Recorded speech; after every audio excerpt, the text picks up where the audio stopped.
తనకు అవకాశం ఇస్తే రాజంపేటను పూర్తి స్థాయిలో అభివృద్ధి చేస్తామంటున్నారు జనసేన నేత ఎర్లటూరు శ్రీనివాసరాజు. పవన్ కళ్యాణ్ విధానాలు నచ్చడం వల్లే ప్రభుత్వ ఉద్యోగానికి వీఆర్ఎస్ తీసుకుని జనసేనలో చేరినట్టు తెలిపారు.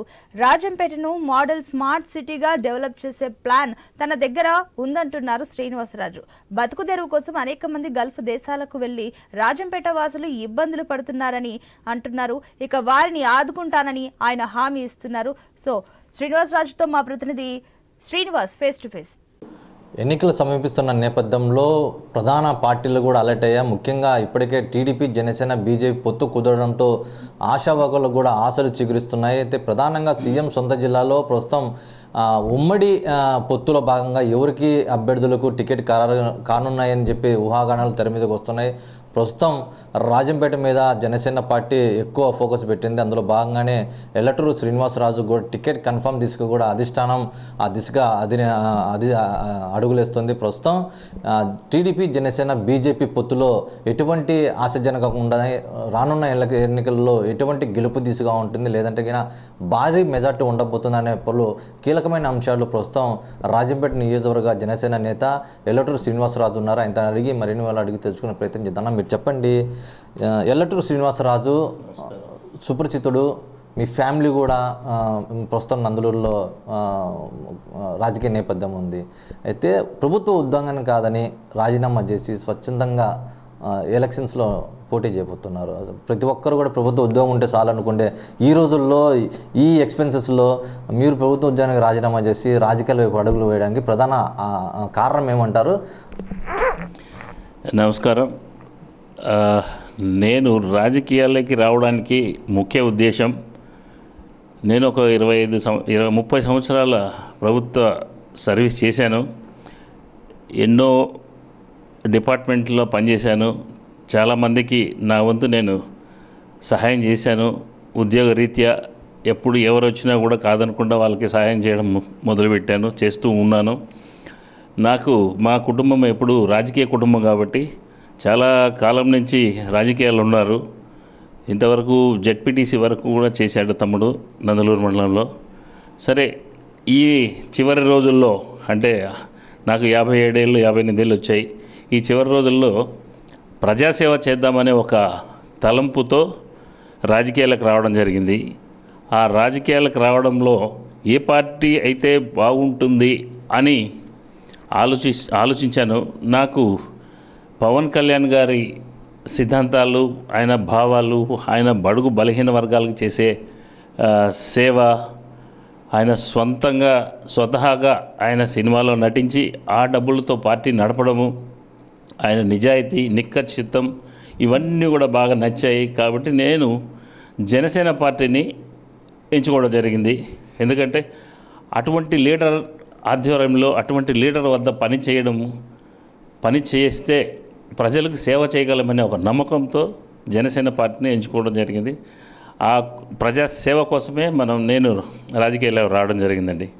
అంటే ప్రధానంగా మీరు అనుకుంటే వైసీపీ కానీ లేదా టీడీపీ ప్రధాన ప్రతిపక్ష పార్టీ ఉంది, అది వాళ్ళు కూడా చాలా మీరు అనుకుంటే ఈజీగా వెళ్ళిపోవచ్చు, పార్టీలు చేరిపోవచ్చు. అయితే ఇప్పటికీ ఒక సీటు గత ఎన్నికల్లో వచ్చింది. అయితే ఇప్పుడు అడుగులు వేస్తున్న బలమంగా ఏపీలో దూసుకుపోయేలా అని జనసేన పార్టీ కంకణం కట్టుకుంది. అటువంటి పార్టీలో చేరడం అంటే చాలామంది కొంచెం వింతగా చూస్తారు, లేదంటే రకరకాలుగా మాట్లాడుకుంటారు మీ గురించి కూడా.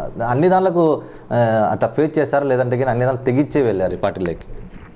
రాజకీయాలకి వచ్చేటప్పుడు ఏదైతే ఏ ప్లాట్ఫామ్లో అయితే ఏ పార్టీలో అయితే ప్రజాసేవకు ఉపయోగపడుతుందో, ఎవరైతే నాయకుడిగా ఉంటారో, ఎవరి నాయకత్వంలో పనిచేస్తే మనకు తృప్తినిస్తుందో, ఎవరి నాయకత్వంలో పనిచేస్తే మనం ప్రజాసేవ చేయగలమో అనేది ఆలోచించి నేను ఈ నిర్ణయం తీసుకోవడం జరిగింది. జనసేన తీర్థం పుచ్చుకోవడం జరిగింది. ఎందుకంటే నేను ప్రజాసేవ చేయాలంటే ఒక నిజాయితీగా, నిబద్ధతగా ఉన్న నా యొక్క జనసేనాని అడుగుజాడుల్లో నడవాలనే ఉద్దేశంతోనే జనసేన పార్టీలో చేరడం జరిగింది. ఇందులో రకరకాలు ఉంటాయండి. ఈ జనసేన పార్టీలో చేరడం, నీ యొక్క టైం వృధా చేసుకోవడం, ఇలా అందరు చెప్తారు. కానీ నాకు చాలా హ్యాపీగా ఉంది. జనసేన పార్టీలో చేరాను, చాలా కార్యక్రమాలు చేశాను. నాకు జనసేనకు ఎక్కువగా యువత మద్దతు బాగుంది. అలాగే ఆయన భావాలు, ఆయన సిద్ధాంతాలు, ఆయన ఈరోజు రాష్ట్రంలో 3 పార్టీలను ఏకం చేసేదానికి మా జనసేనని చాలా వరకు తన వంతు ఆయన కృషి చేశాడు. ఫైనల్గా 3 పార్టీలు ఒక వేది మీదకి రావడము, కలిసి పోటీ చేయడము ఇవన్నీ జరుగుతున్నాయి. చాలా సంతోషం. కాబట్టి నేను జనసేన పార్టీలో చేరడానికి నాకు ఎటువంటి సందేహం లేకుండా ఒక మనస్ఫూర్తిగా, తృప్తిగా నేను జనసేన పార్టీలో చేరడం జరిగింది. ఇంకా మీ రాజంపేట నియోజకవర్గానికి విషయానికి వస్తే ఈ అధికార పార్టీ గత 5 ఏళ్ళ నుంచి కూడా చాలా దూకుడుగా ఉంది. భూ అక్రమాలు, మట్టి లేదంటే అన్నమయ్య డ్యాము ఇటువంటి సంఘటనలు కూడా చాలా ఎదుర్కోలేకపోయింది. ఫెయిల్యూర్ అనేది కూడా చాలా వినికిడి. ఎందుకంటే కన్నా పూర్తి స్థాయిలో ప్రజా సమస్యలకు కాదు, ప్రజా వ్యతిరేక విధానాలకు కూడా చాలా మూట కట్టుకునింది. అంటే ప్రధాన పార్టీ అయిన ప్రతిపక్ష పార్టీ అయిన టీడీపీ కూడా లేవనెత్తలేకపోతుంది. వాటిని అధికార పార్టీని ప్రశ్నించలేక చతికిలబడింది. ప్రస్తుతం శ్రీనివాసరాజు జనసేన పార్టీలో చేరారు, దూడుగా మారుతున్నారు. మేము కూడా అలర్ట్ కావాలా అనే ఉద్దేశంలోనే ప్రస్తుతం ఇప్పుడు టీడీపీ వాళ్ళు కూడా టికెట్ కోసం చాలా ఆశావకులు ఉన్నారు. 3 నుంచి 4 కూడా మారే అవకాశం ఉంది. ప్రస్తుతం వాళ్ళు ఎందుకు మిమ్మల్ని చూసి అలర్ట్ అవుతున్నారు? ప్రధానంగా మీరు నియోజకవర్గంలో ఎందుకు బలపడుతున్నారు ఇప్పుడు అనతి కాలంలోనే? అంటే వాళ్ళు కూడా 5 ఏళ్ళుగా ప్రభుత్వం మీద పోరాటం చేస్తున్నారు. కానీ అనుకున్నంత స్థాయిలో జరిగిందో లేదో అది నేను చెప్పడం బాగుండదు, ప్రజలు చెప్పాలి. నా వంతు నేను ఈ పార్టీలో, జనసేన పార్టీలో తీర్థం పుచ్చుకున్నప్పటి నుంచి నేను నిత్యం ప్రజల్లో ఉండడము, ప్రతి కార్యక్రమం చేయడము, ఈ మధ్యకాలంలో ఇంటింటికి వెళ్ళడము, జనంలో జనసేన అని ఒక కార్యక్రమం నిర్వహించి అందులో ఇంటింటికి వెళ్ళి ప్రతి తలుపు తట్టి జనసేన యొక్క సిద్ధాంతాలు, పవన్ కళ్యాణ్ యొక్క నిజాయితీ, శ్రీనివాసరాజు అంటే ఎవరు, ఆ గుర్తు ఏంటి, గ్లాస్ గుర్తుకు మీరందరూ ఓటేసి ఆదరించండి, ఈసారి మనకి అవకాశం వస్తుంది, తప్పకుండా మీరు మా పార్టీని ఆదరించండి, మీకు వీలైనంత వరకు మేము అందరిలాగా మాటలు చెప్పము, చేతల్లో చేసి చూపిస్తామని ప్రతి ఇంటికి గడప గడపకు తొక్కడం జరిగింది. ఒక 30 రోజుల్లో 90,000 హౌసెస్ను రమారమి అందరినీ టచ్ చేసి ప్రతి ఇంటికి వెళ్ళడం జరిగింది. సో అందులో భాగంగానే ప్రతి ఒక్కరు, అంటే వాళ్ళు కూడా ప్రతిపక్ష పార్టీలో ఉన్న వాళ్ళు కూడా 5 ఏళ్ళ నుంచి వాళ్ళు కష్టపడుతున్నారు. ప్రతి ఒక్కరికి ఆశావహులే. ఆశ అనేది ప్రతి ఒక్కరికి తప్పదు. నాకు ఆశ ఉంటుంది, అట్లాగే వాళ్ళకు ఉంటుంది. ఎందుకంటే ఎప్పటి నుంచి వాళ్ళు చేస్తున్నారు కాబట్టి తప్పకుండా వాళ్ళకి ఆశ ఉంటుంది, అవకాశం వస్తే చేయాలని ఉంటుంది. కాబట్టి వాళ్ళు ప్రయత్నం చేయడంలో తప్పులేదు. నా వంతు నేను గట్టిగా ప్రయత్నం చేస్తున్నాను, నిత్యం ప్రజల్లో ఉంటున్నాను, ప్రతి కార్యక్రమానికి అటెండ్ అవుతున్నాను. నేను అధికార పార్టీని చాలా గట్టిగానే ఎదుర్కోవాలనే ఉద్దేశంతోనే వచ్చినాను ఇక్కడికి. ఎవరో అధికార పార్టీలో ఏదో జరుగుతుంది, వాళ్ళు ఏదో కేసులు పెడతారు, ఇంకోటి చేస్తారు అనే ఉద్దేశంతో, భయంతో రాలేదు. ఎందుకంటే నేను కూడా ఒక అధికారిగా, రాష్ట్ర అధికారిగా పనిచేశాను. ఇటువంటి భయాలన్నీ ఉంటే రాజకీయంలో కుదరవు. మంచివాళ్ళు రాజకీయం చేస్తే ఎట్లా ఉంటుంది అనేది కూడా ఈ అధికార పార్టీకి తెలియజెప్పి ఈసారి ఖచ్చితంగా ఇక్కడ అధికార పార్టీని తొంగలో తొక్కి మేము ఈ 3 పార్టీల కలయికతో ఇక్కడ ఎమ్మెల్యే సీట్ను కైవసం చేసుకొని మంచి మెజారిటీతో ఇవ్వగలమని ఆశిస్తున్నానండి. అంటే పొత్తులో భాగంగా ఇప్పటికే రాష్ట్ర వ్యాప్తంగా రాజంపేట కూడా జనసేన పార్టీ వదులుకునే పరిస్థితి కనిపించడం లేదు. బలమైన సమాజ వర్గంతో పాటు జన సైనికులు కూడా అహర్నిశలు కష్టపడి ప్రస్తుతం మీరు వచ్చిన అనతి కాలంలోనే జనసేన పార్టీకి చాలా ఎక్కువ ఫేమస్ తీసుకొచ్చారు. పార్టీ కార్యక్రమాలు లేదంటే ప్రజాసేవలు కానీ, ప్రజా సమస్యలు కానీ ఇటు చెప్పుకుంటా పోతే అనేకం చేశారు మీరు వచ్చిన అనతి కాలంలోనే. అయితే ఆకేపాటి అమర్నాథ్ రెడ్డి ప్రస్తుతం వైసీపీ ఎమ్మెల్యే అభ్యర్థిగా ఉన్నారు. వారితో ఢీ కొట్టే గలిగే ఎటువంటి ప్రణాళికలు ఉన్నాయి మీ దగ్గర? ఈ ప్రణాళికలు అనేటివి బయటికి చెప్పగలిగేటి కాదు. ఆ లాస్ట్ వరకు అధికార పార్టీలు ఎవరు మిగులుతారనేది అది ఒక కొన్ని డాలర్ల ప్రశ్న.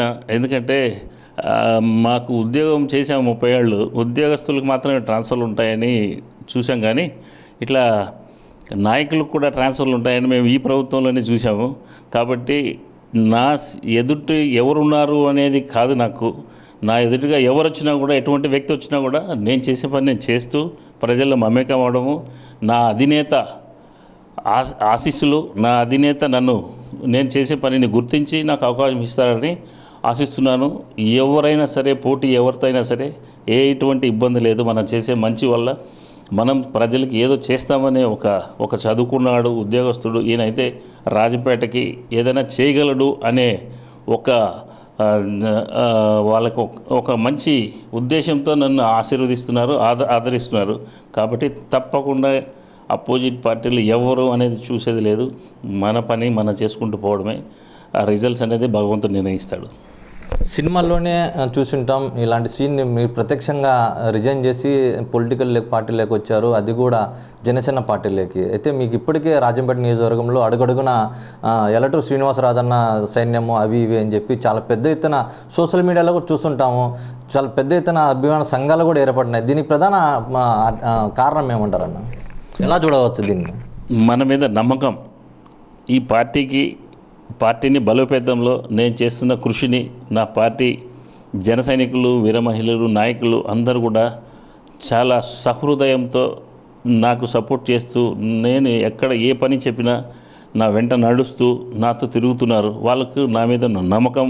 ఖచ్చితంగా రాజంపేట నియోజకవర్గాన్ని ఈయన బాగు చేస్తాడు, ఒక ఉద్యోగానికి రాజీనామా చేసి వచ్చాడంటే ఈయనకు ప్రతి విషయము మీద అవగాహన ఉంటుంది అనే ఒక నమ్మకంతో నాతో అడుగులు వేస్తున్నారు. వాళ్ళ అడుగులు, వాళ్ళ ఆశయాలని ఖచ్చితంగా తప్పకుండా నెరవేరుస్తానని, జనసేనను రాజంపేటలోనే కాదు జిల్లాలోనే బలోపేతం చేసే దిశగా నా వంతు నేను కృషి చేస్తాను. ఒకవేళ జనసేన పార్టీ ఇప్పటికే మేనిఫెస్టో అనేది రూపొందించి ఉండొచ్చు, లేదంటే కింద ఉమ్మడి పార్టీలుగా పొత్తుల భాగంగా మేనిఫెస్టో ఉండొచ్చు. మీరు ఒకవేళ ఫైనల్గా అయ్యే దిశలో ఉండి ప్రస్తుతం మీరు సొంతంగా మేనిఫెస్టో రాజంపేట నియోజక ప్రజలకు ఇవ్వాలనుకుంటే మీ దగ్గర ఎటువంటి మేనిఫెస్టోలోని అంశాలు ఆల్రెడీ ఏమన్నా ఫైనల్ చేశారా? చాలా ఉన్నాయి, కొన్ని బ్రీఫ్గా ఇస్తాను మీకు. ఒకటేమో రాజంపేటను నాశనం చేశారు ప్రస్తుతం అధికార పార్టీ వాళ్ళు. ఒకటి ఏంటంటే, ఇక్కడ రాజంపేట పార్లమెంట్ పుట్టినప్పటి నుంచి రాజంపేట ఒక నియోజకవర్గ క్యాపిటల్గా ఉంది. రాజంపేటను ఒక అన్నమయ్య జిల్లాగా ఏర్పాటు చేసి ఈ అన్నమయ్య కూడా ట్రాన్స్ఫర్ చేసేసారు రాయచోటికి. అటువంటి దౌర్భాగ్యం పరిస్థితుల్లో మన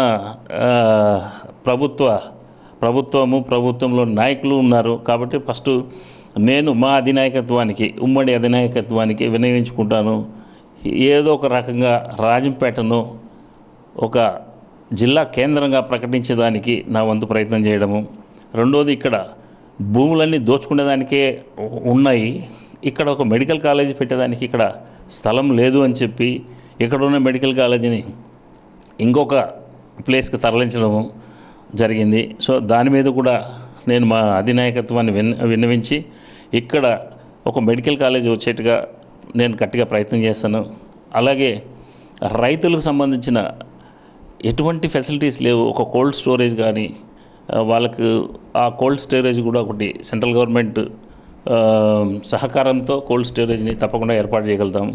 అట్లాగే కొన్ని ఇండస్ట్రీస్ లేవు. ఎందుకంటే ఇక్కడ నుంచి ఎక్కువ మంది యువత గల్ఫ్ కంట్రీస్కు వెళ్తాం జరిగింది. ఇక్కడ ఒక స్కిల్ డెవలప్మెంట్ సెంటర్స్ పెట్టడము, వాళ్ళ కాళ్ళ మీద వాళ్ళు నిలబడేందుకు ట్రైనింగ్ చేసి వాళ్ళకి కావాల్సిన లోన్ సదుపాయం సబ్సిడీ రూపంలో కల్పించేదానికి నా ప్రయత్నం చేయగలుగుతాను. అట్లాగే ఇండస్ట్రీస్ కొన్ని ఏర్పాటు చేయగలగాలనే ఉద్దేశము. ఇలాంటి చాలా ఉన్నాయి. రాజంపేటను డ్రైనేజ్ వ్యవస్థ లేదు. ముఖ్యంగా వీళ్ళు చేసిన దురాగతం అన్నమయ్య ప్రాజెక్టు ఒక మానవ తప్పిదంతో అన్నమయ్య ప్రాజెక్టును కూల్చడం జరిగింది. ఎవడో ఇసుక దొంగలు చేసిన పని అది. దానివల్ల ఎంతోమంది చనిపోవడము, నిరాశ్రయడము, ఎన్నో జంతుజాలాలు కొట్టుకుపోవడము, వాళ్ళ యొక్క రైతుల యొక్క పొలాల్లో ఇసుక మేట వేయడము, ఇలాంటివన్నీ కూడా చాలా జరిగాయి. వాటిని మా ప్రభుత్వం, ఉమ్మడి ప్రభుత్వం వచ్చిన 1 సంవత్సరం లోపలే వాళ్ళందరికీ ఫస్ట్ ఇల్లు కట్టించి ఇస్తాం. అలాగే వాళ్ళ భూముల్లో ఉన్న ఇసుక మేటలను తొలగించి ఇస్తాం. సో ఇలాంటివి చాలా ఉన్నాయి. ప్రాజెక్టును కూడా పునర్నిర్మించేదానికి మా వంతు నేను సహకారం చేస్తాము.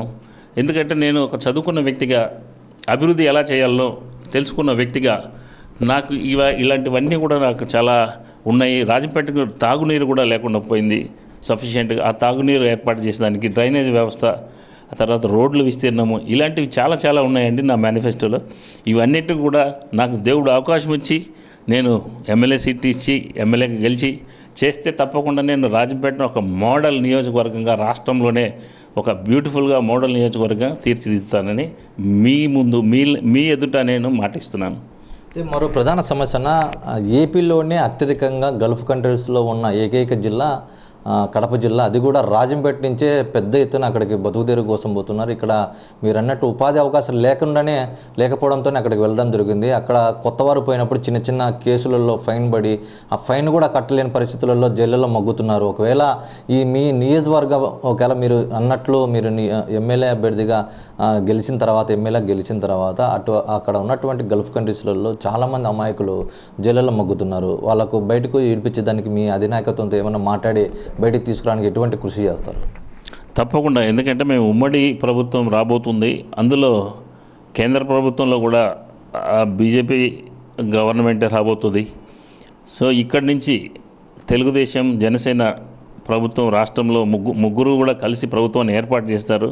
సో నేను మా పెద్దల ద్వారా కేంద్రంతో సంప్రదించి అక్కడ ఎవరైతే ఇబ్బందులు పడుతున్నారో, జైల్లో ఉన్నారో వారిని ఏదో ఒకలాగా తీసుకొచ్చేదానికి నా వంతు నేను కృషి చేస్తాను. అట్లాగే గల్ఫ్ వలసలు కూడా నివారించేదానికి ఒక స్కిల్ డెవలప్మెంట్ సెంటర్స్ కానీ పెట్టి ట్రైనింగ్స్ ఇచ్చి తర్వాత వాళ్ళకి సబ్సిడీ రూపంలో లోన్లు ఇప్పించి తర్వాత కొన్ని ఇండస్ట్రీస్ ఏదైనా ఈ ఆల్విన్ ఫ్యాక్టరీ వెళ్ళింది ఆ ప్లేస్లో ఇంకొత్త ఇండస్ట్రీ ఏదైనా ఏర్పాటు చేయడము, ఉపాధి కల్పిస్తే ఎవరు కూడా ఎటువంటి వలసలు లేకుండా పోతాయి. తప్పకుండా వాళ్ళకి అక్కడ గల్ఫ్లో మగ్గుతున్న పాపం వాళ్ళు ఇబ్బందులు పడుతున్నారు. వాళ్ళందరినీ కూడా మా ప్రభుత్వం వచ్చిన వెంటనే మేము మా ప్రభుత్వం ద్వారా వాళ్ళని బయటకు తీసుకొచ్చేదానికి ఆంధ్రప్రదేశ్ అంటే రాజంపేటకు తీసుకొచ్చేదానికి నా వంతు నేను సహకారం చేస్తాను తప్పకుండా.